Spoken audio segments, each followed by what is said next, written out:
Okay.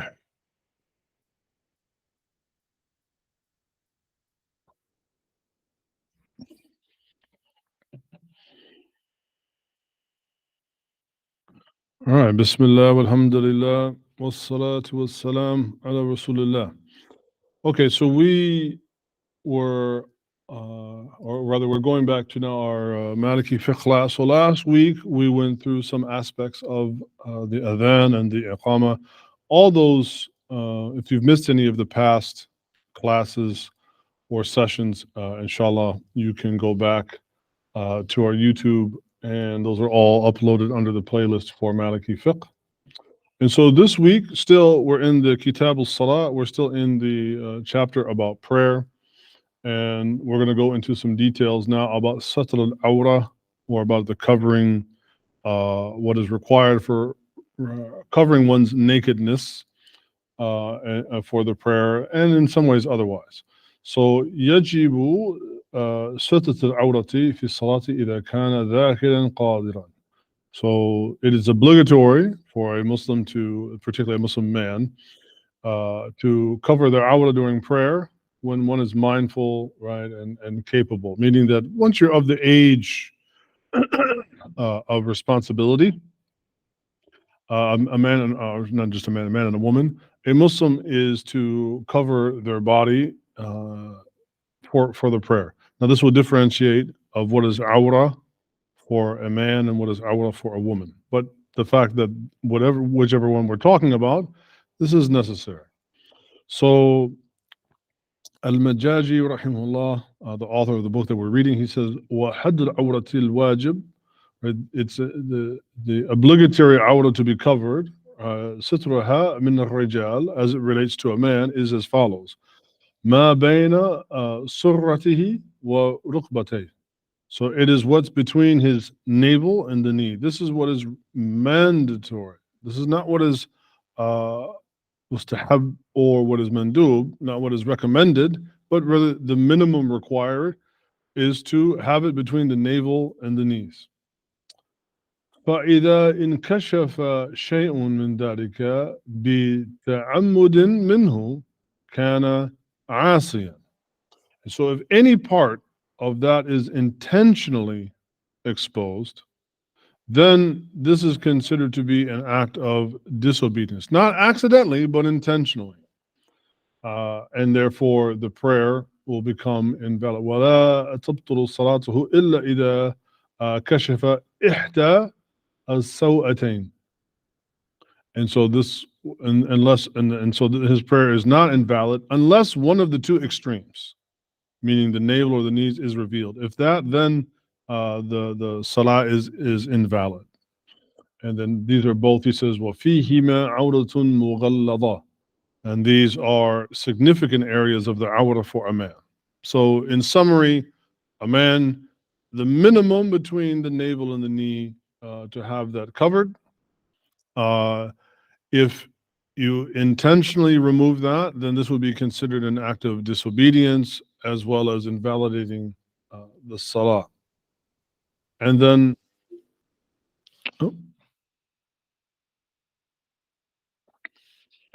as it relates for the woman, he says, وَحَدُّهَا مِنَ الْمَرْأَةِ. So what's now going to constitute what has to be covered for a woman? He says, جَمِيعُ الْبَدَنِ. The entirety of the body of the woman for prayer must be covered. عَدَى الْوَجْهِ وَالْكَفَّيْنِ. The only exceptions being the face and as well as the hands. فلا تصلى إلا في درع سابغ كشيف ساتر لظهور القدمين على العنق. And so a woman should not pray except in a garment that covers the entire body loosely, like says, like a cloak, right? And that it should what? Reveal nothing. Satir. It should be kashif satir. It should be very loose, revealing nothing except for her face and her hands, as well as a khimar, right? He says, what khimar تتفنع به. and that the khimar should also be covering her, which means that it is a covering on the chest area as well. But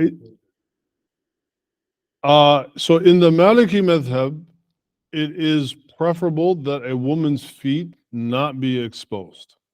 Now, some of the other madhab differ, but in the Maliki Madhab, a woman's feet should be also covered for the salah. فإذا كشفت شيئا من ذلك عصت, and therefore, if a woman were to intentionally remove any of those during the prayer, then this would be considered an act of disobedience. وعادت صلاتها ما دامت في الوقت, and therefore she would, as long as there is enough time to redo the prayer, then she has to repeat it.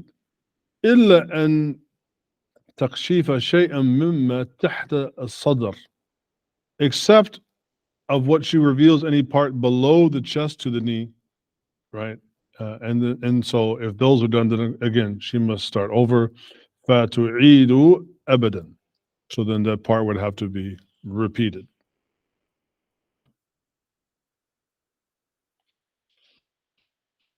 وَالْأَفْضَلُ لِلرَّجُلِ, and now what is preferable? What is preferable for a man? وَالْأَفْضَلُ لِلرَّجُلِ أن يرتدي رداءً في صلاته, right? And then this is, he said, this is also وَهُوَ لِلْإِمَامِ آكَدْ.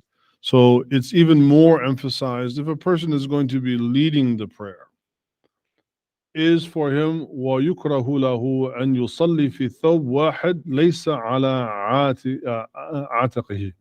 And so it's preferable that a man prays in a garment that's loose fitting, and that covers the body, not just simply from the navel to the knee, but what is preferable is that it not be a one piece, like just wrapping yourself up in a blanket.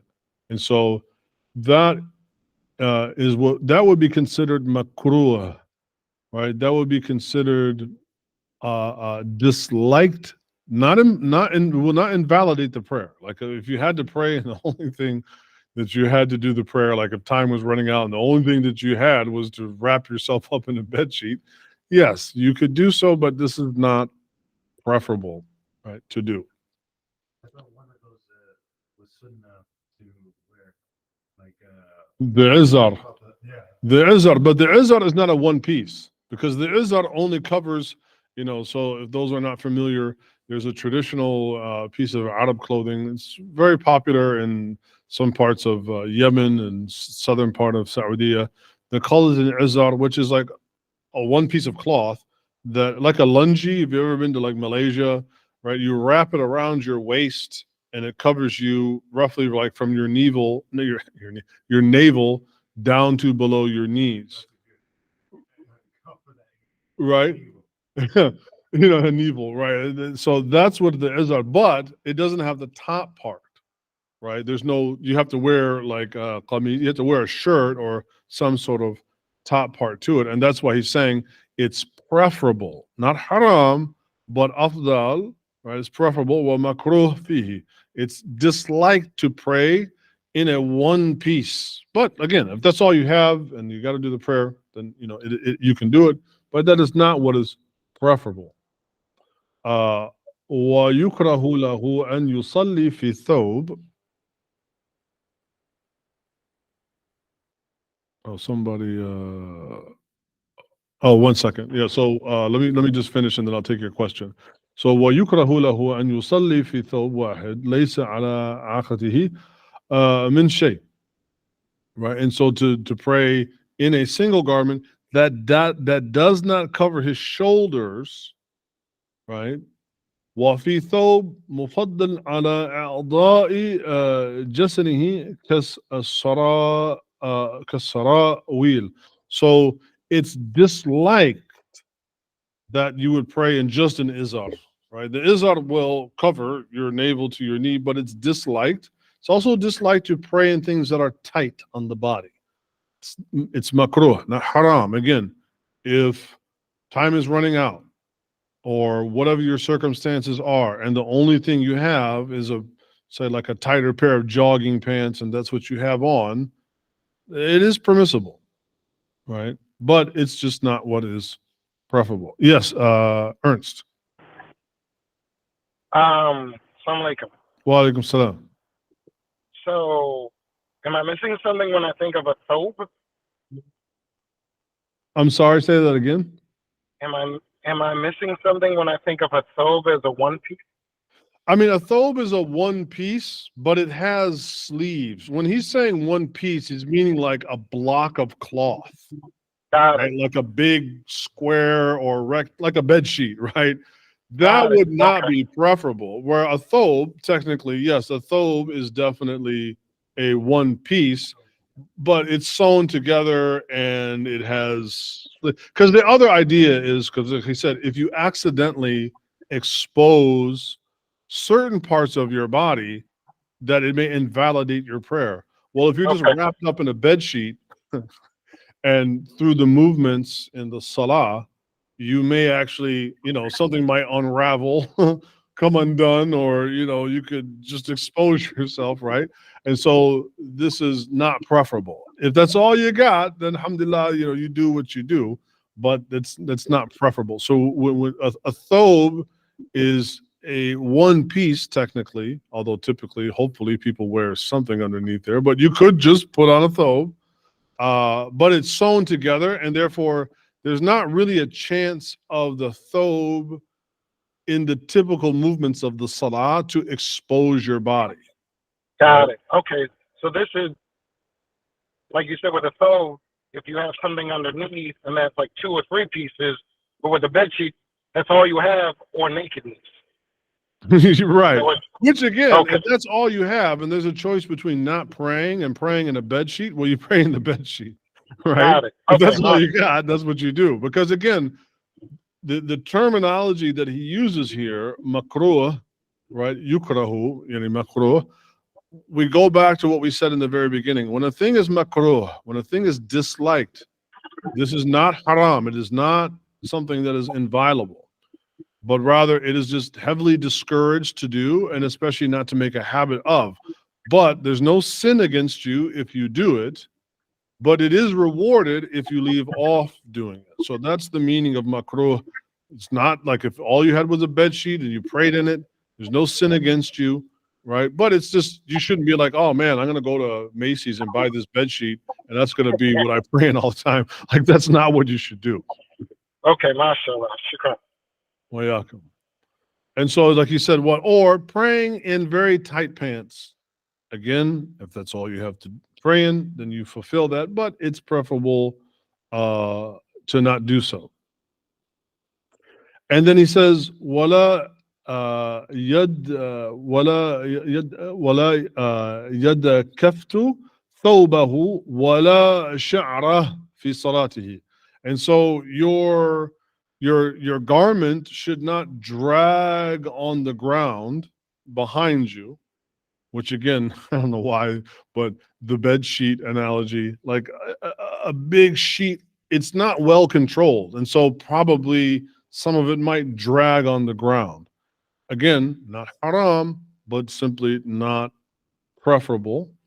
As well, if you have, if you're the kind of person that has longer hair, right, then you don't want it to become all tangled up. Like your hair should be controlled in some way.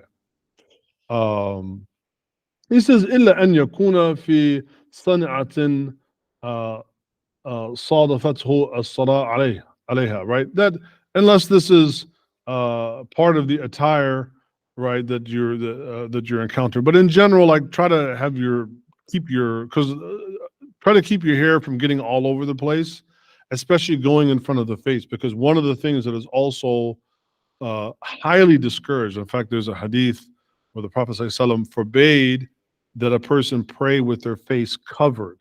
So if you have obviously I'm bald, so there's no concern whatsoever.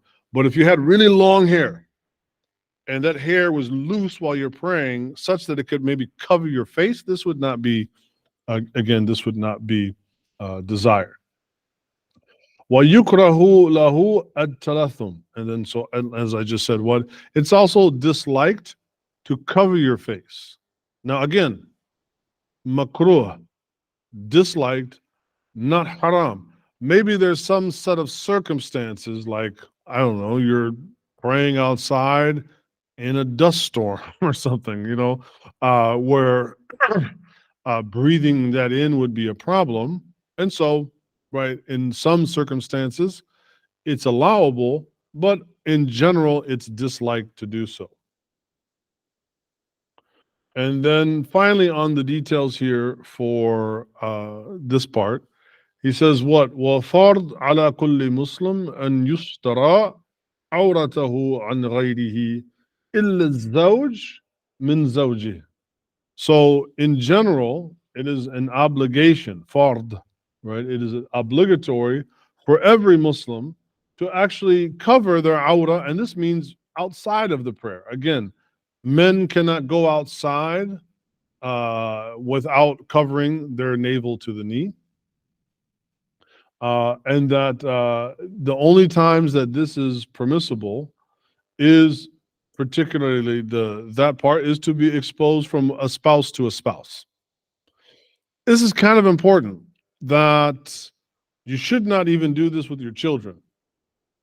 Sometimes we can get lax, but we should not even expose that part for even our children to see. The only one is for the spouse to a spouse. ولا يحل النظر إلى ما يجب سترته, that or sutratuhu, that if you likewise, it's not permissible to look at that which normally has to be covered. So of course, this applies to imagery or videos. So seeing a person's nakedness is not permissible to look at.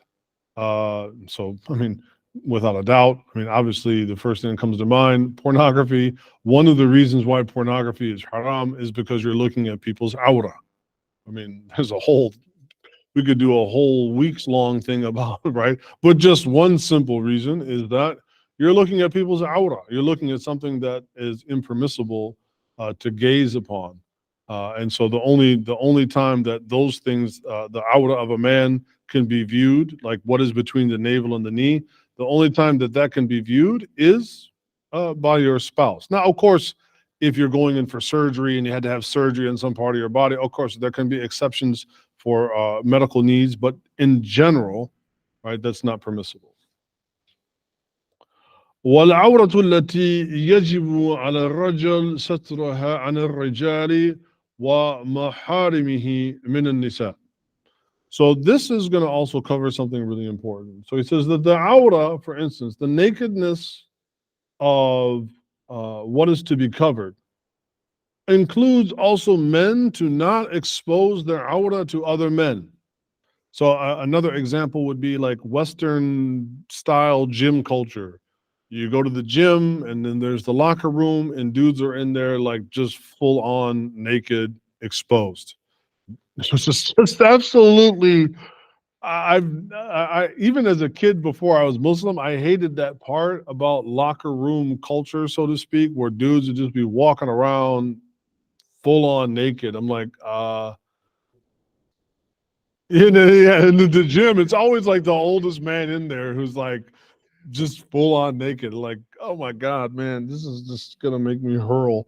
So yes, we typically think of nakedness as it relates from man to woman and vice versa, but also men should not expose their awrah to other men, right? Again, the awrah, the nakedness of a man, is what is considered between the navel and the knee. So anything in between that, as we will get to, because there's a hadith in the Prophet ﷺ that he forbade the exposing of the thigh.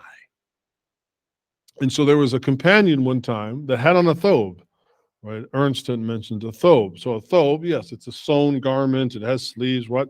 But this one gentleman at the time of the Prophet ﷺ, he was sitting in such a way that not just, not his private parts were exposed, but his thigh like his thobe had pulled up enough to above, between what was above the knee and going into the thigh area, that was exposed. And so the Prophet ﷺ, had prohibited men to even expose their thighs. And so this is why for men, the fiqh, the thighs are also considered nakedness. And so that's why Muslim men typically, if we wear shorts, right? I remember back in the day we used to call them sunnah shorts, right? They were the shorts that at least came to the knee. But many shorts that are made today only go to maybe half or 3/4 length of the thigh. So if there's any part of the thigh to the knee, no matter how little, is being exposed, then you are exposed. And this is not permissible to wear for the prayer. It's not permissible for anyone to see this except for your spouse. Now, if you're home by yourself and you're with your spouse and you're lounging around in your briefs and it's just the two of you, okay, this is not a problem. But you cannot pray in this, nor can you go outside in this, and you cannot interact with other people like that. And so, as he says, what? Not only that, but also he says, wa maharimihi min an-nisa, as well as those people that are considered mahram from close female relatives. So, meaning that these are people that you can be you can spend time with in a more intimate way than you can with, say, with a stranger. And so he says, for men, it is again from above the knees to the navel. Anything more than that is only for the spouse. You say the shoulder of the prayer. Does that mean like the top of the whole like until? So, because it's called kashaf, right? So Dawood had a good question. He said, well, when it comes to the covering of the shoulder in the what is considered afdal, what is preferable, does it mean you could wear like a tank top and just the strap covers the shoulder? Or is it to cover the whole shoulder area? It's the whole shoulder area, right? So like wearing a tank top, you could pray in it, but it is not, this would really only be under like, if that's all you had.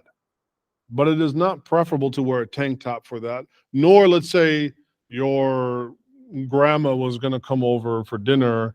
Yes, you could be in a tank top around your grandma, right? But to pray in it, it's not preferable.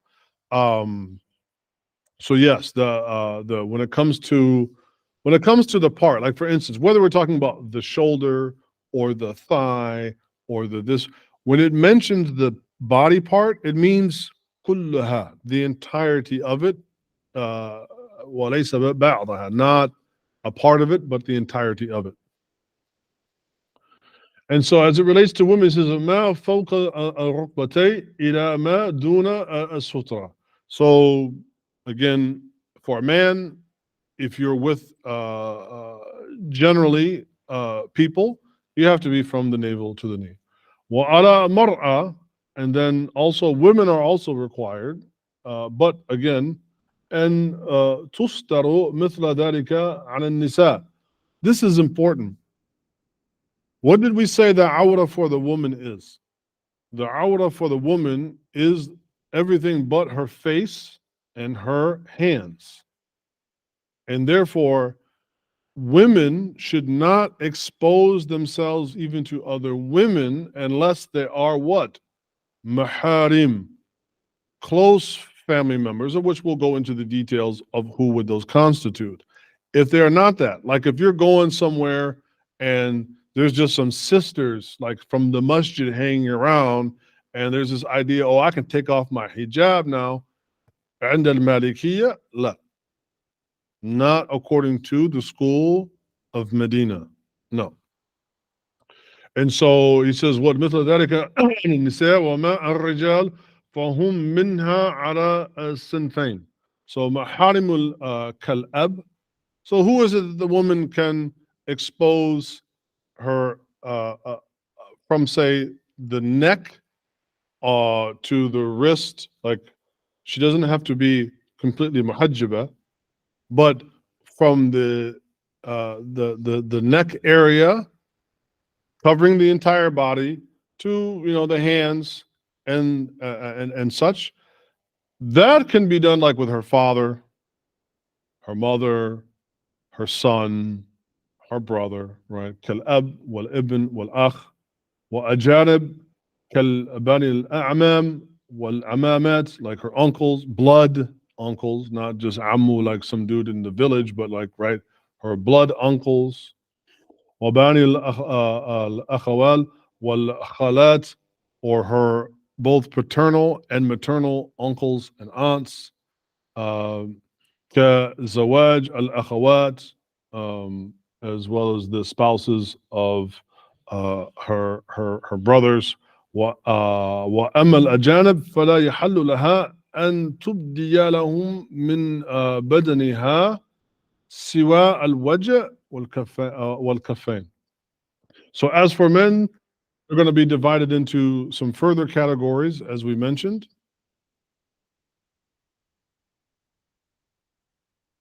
The men are going to be divided into some further categories, as we mentioned. And so basically, a woman differentiates between those whom marriage is not permissible for and whom it is. So when a person, by saying it's not permissible for you to marry, it doesn't mean, oh, well, I'm married right now, so I can't marry that other guy. Yes, a woman cannot have more than one spouse. What it means is there's no potential for marriage, period.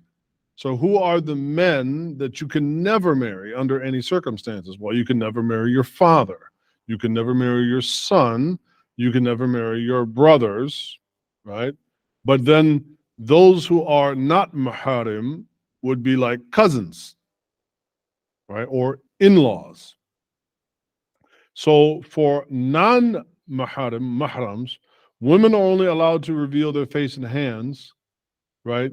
As long as there's no temptation to do so. For those whom there could potentially be marriage, but for whom there is no potential, then it's a bit more relaxed, right? And so sometimes, oh,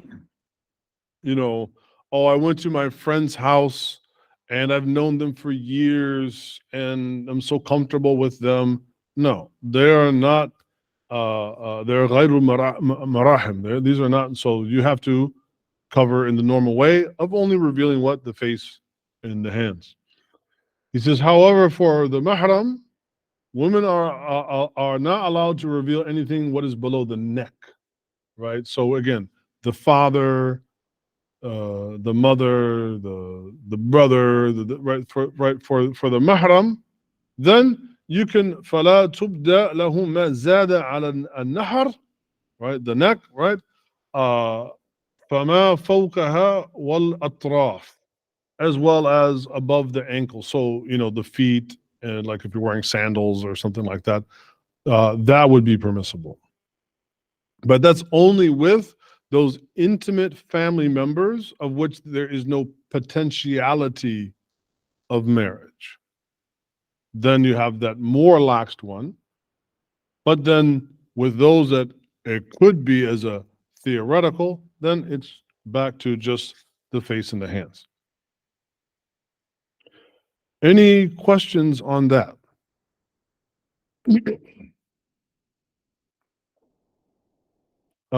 Sharif. Yeah, I had a question actually for the Awrah of the man. So if they have shorts, it kind of like reaches their knees, but they have like tights under them. Would that still be permissible? So as long as, so there's the knee and then there's the thigh. I think we generally can, you know what your knee is and you know what your thigh. Again, if it's even the slightest amount of thigh that's exposed, right? So if I know what you mean. You have those gym shorts that, so the only way that would work is if the tight part covers the entirety of the thigh and the only thing that is exposed is the knee. If that you know, and again, going to the you know, going to the knee is also is the navel to that part, right? So we said the thigh is considered the nakedness, but as he said here, right, that the obligation is to also is to consider the knee, right? So as we said, when we're talking about body parts, the entirety of it has to be covered. I can't really demonstrate because I'm sitting down. I can't move the camera. But when we say the knee is awrah, when the knee is the nakedness of a man, the entirety of the knee must be covered, right? So let's say you're wearing those little thighs and it has that little inner liner and that comes down to maybe just where your kneecap begins.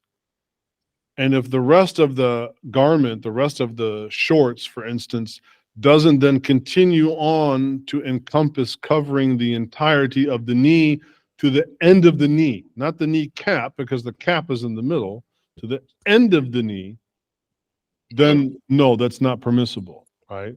And so you would need to wear something to cover that up.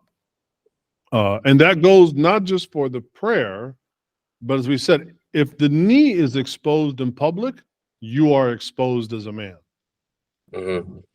So even if if you had tights that go like all the way to the ankle, and then the shorts go. Oh yeah, no. If you have tights that go to the ankle, yes. Okay.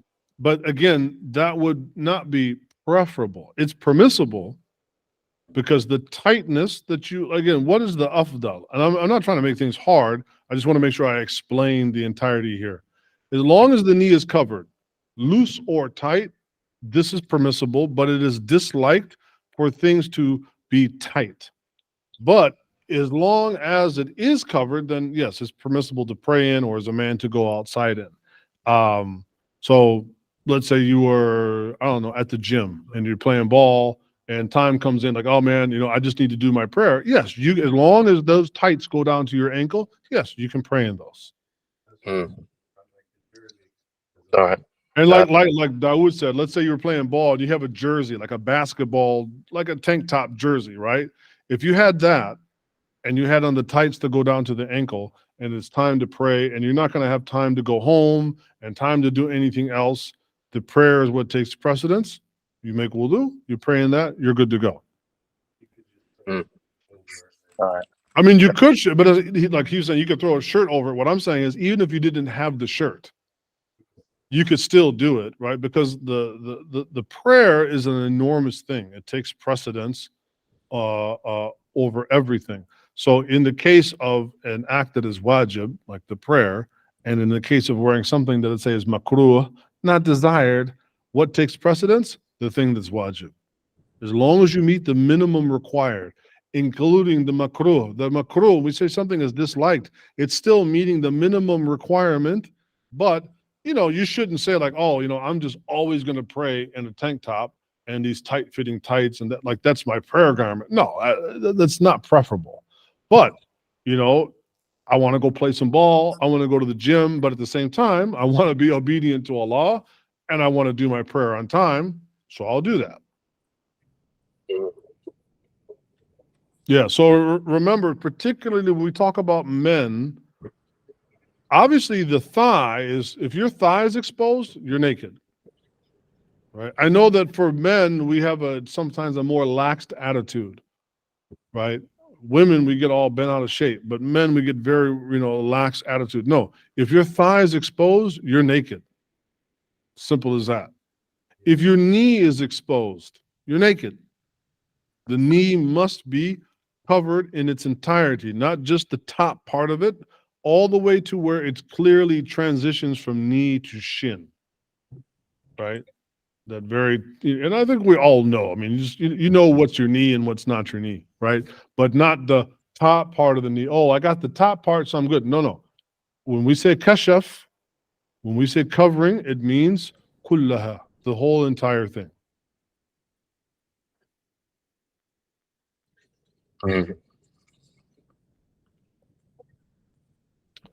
So that will take us up to, we're almost out of the Kitab of Salah. So this will take us I think maybe by next week, inshallah, we can finish this segment here. Again, for anybody that missed the past segments, they're all up, inshallah, on the YouTube channel for you to review for the other chapters that we went through and the other segments we went through on the prayer. I'm going to take like just a maybe 2-3 minute break, grab my tea, and we'll jump right back into immediately the Sahih Muslim reading for our Aqidah class here. So inshallah, we'll reconvene in about 3 or 4 minutes, inshallah.